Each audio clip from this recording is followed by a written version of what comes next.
नमस्कार मित्रों, अनंत कथा सागर चैनल में मैं डॉक्टर आदित्य पाराशरी आपका फिर स्वागत करता हूं। महाभारत कथाओं की श्रृंखला को आगे बढ़ाते हुए उद्योग पर्व की कथाएं चल रही हैं और आज की कथा जो कि कुंती ने सुनाई है कृष्ण को कि ये कथा जाके पांडवों को अवश्य सुनाएं, उदाहरण देने के लिए।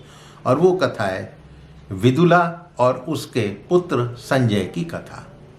इस कथा का सार यही है कि माता का ये कर्तव्य है कि यदि पुत्र नाकारा हो जाए या उसको लगे कि ये गलत मार्ग पे चल रहा है तो उसको डांट डपट कर सुधारने की कोशिश करें। तो राजधर्म के अनुसार कायर बनकर जीने की अपेक्षा युद्ध करना अच्छा है, कुंती ये कहलवाना चाहती है कृष्ण के द्वारा। तो उसने विदुला और उसके पुत्र संजय की कथा सुनानी शुरू करी कि विदुला नाम से एक प्रसिद्ध क्षत्रिय महिला थी जो धर्मपरायण थी, दूरदर्शी थी, जितेंद्रिय थी और राजाओं की मंडली में बहुत प्रसिद्ध थी। अनेक शास्त्रों को जानने वाली विद्वान थे। अब एक बार क्या होता है कि उसका पुत्र जो है सिंधुराज से पराजित होकर अत्यंत दीन भाव से घर में आकर सो रहा था। विदुला ने जब अपने औरस पुत्र को संजय को इस अवस्था में देखा, डरी हुई अवस्था में देखा, तो उसकी बड़ी निंदा की और उसे बोलती है, तू मेरे गर्भ से उत्पन्न होकर भी मुझे आनंदित करने वाला नहीं है। लगता है तू मेरी कोख से पैदा हुआ ही नहीं, पिताजी ने तुझे पैदा ही नहीं किया था। तू जैसा कायर न जाने कहां से आ गया। तू तो नाम मात्र का पुरुष है, तू सर्वथा क्रोध शून्य है, नपुंसक है। क्या तू जीवन भर के लिए निराश हो गया है? अपने कल्याण के लिए पुनः उठकर युद्ध कर, अपने को दुर्बल मानकर स्वयं ही अपनी अवहेलना ना कर। निडर होकर जा, भय को सर्वथा त्याग दे। कायर, उठ खड़ा हो। इस तरह शत्रु से पराजित होकर घर में मत सो। तू तो मान मर्यादा त्याग कर बंधुओं को ही कलंकित कर रहा है। यदि प्राण जाने का भी संदेह हो तो भी शत्रुओं के साथ जाकर बहादुरी से लड़। कायर, तू इस तरह मुर्दे की भांति निश्चेष्ट होकर घर में पड़ा हुआ है। अब तू खड़ा हो जा। शत्रुओं से पराजित होकर यहाँ पे पड़े रहने की जरूरत नहीं है।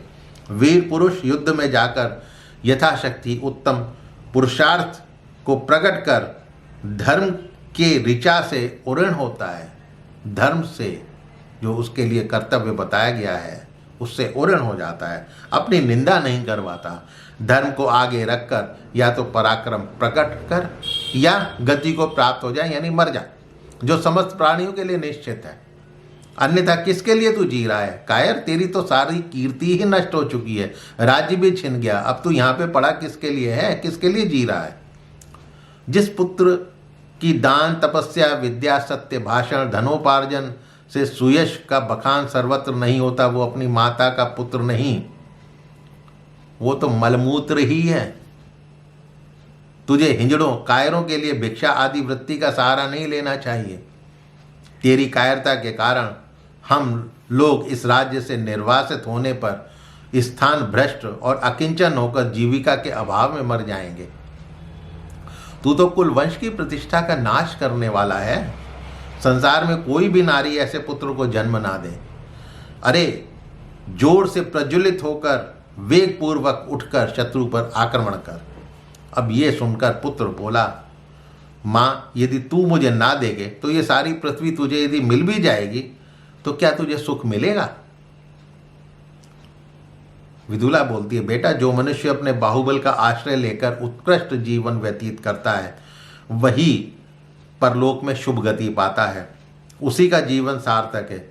यदि तू इस दशा में अपना पौरुष छोड़ देता है तो शीघ्र नीच पुरुषों के मार्ग पर ही पहुंचेगा। जो क्षत्रिय अपने पराक्रम का परिचय नहीं देते उसे सब लोग चोर मानते हैं। बड़े दुख की बात है कि गुणकारी सार्थक बातें तेरे हृदय तक पहुंच ही नहीं पा रही हैं। दूसरे राजा भी तेरा पुरुषार्थ देखकर विशेष चेष्टा कर साधनों की वृद्धि कर सिंधुराज के शत्रु हो सकते हैं। उनसे मित्रता कर और समय आने पर शत्रु सिंधुराज पर विपत्ति आने की प्रतीक्षा करता हुआ दुर्गम गुफाओं में चुपचाप विचरता रहे। जब समय आए तब आक्रमण कर। वो अमर तो है नहीं। तेरा नाम तो संजय है, लेकिन नाम के अनुसार तेरे में गुण तो एक भी नहीं मालूम दे रहा मुझे। युद्ध में विजय प्राप्त कर, अपना नाम सार्थक कर। जब तू बालक था तब एक बुद्धिमान ब्राह्मण ने कहा था कि तू महान संकट में पड़कर भी पुनः उठकर वृद्धि को प्राप्त होगा। इसीलिए मैं कह रही हूँ कि तेरी विजय होगी। उठ, तेरी विजय होगी। संजय, युद्ध से हमारे पूर्वजों का अथवा मेरा कोई लाभ हो या ना हो, युद्ध करना क्षत्रियों का धर्म है। उसमें मन लगा। युद्ध बंद मत कर।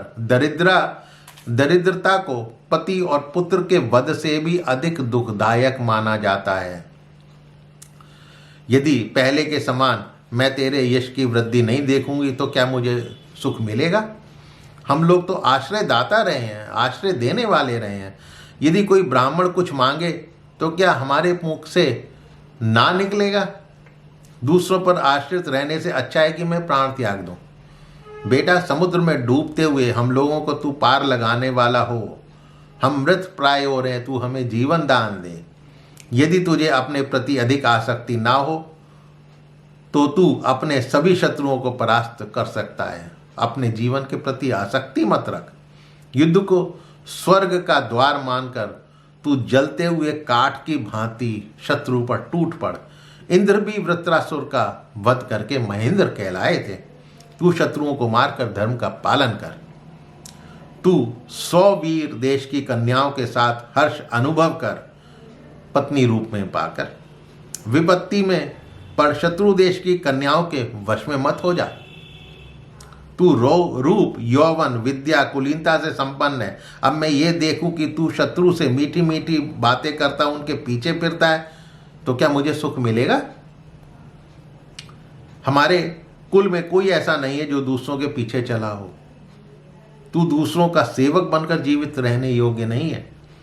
अब पुत्र बोलता है, माँ, तेरा हृदय तो ऐसा लगता है मानो काले लोह पिंड को ठोंक पीट कर बनाया गया हो। तेरा हृदय थोड़ी ना है, पाषाण है। तू मेरी माता होकर भी इतनी निर्दयी है। तू अपने इकलौते पुत्र से ऐसी निष्ठुर बातें कह रही है कि जैसे मैं तेरा बेटा ही नहीं हूँ। तब विदुला बोलती है, विद्वानों की सारी अवस्था भी धर्म और अर्थ के निमित्त ही रहती है। यही सोचकर मैंने तुझे युद्ध के लिए प्रेरित किया है। ऐसे में यदि तू अपने कर्तव्य का पालन करेगा, शत्रुओं के प्रति क्रूरता का व्यवहार नहीं करेगा, तो चारों तरफ तेरा अपयश ही फैलेगा। ऐसे में यदि मैं तुझसे कुछ नहीं कहूँ तो मेरा वात्सल्य गधी के स्नेह के समान निरर्थक होगा। जैसे गधी होती है, केवल अपने बच्चे को प्यार ही करती रहती है।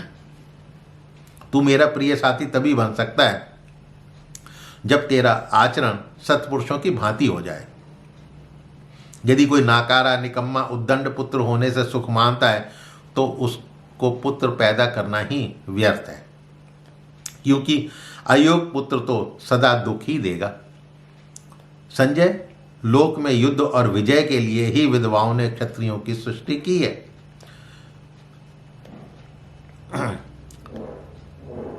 संजय, लोक में युद्ध और विजय के लिए ही विधाता ने क्षत्रिय की सृष्टि की है।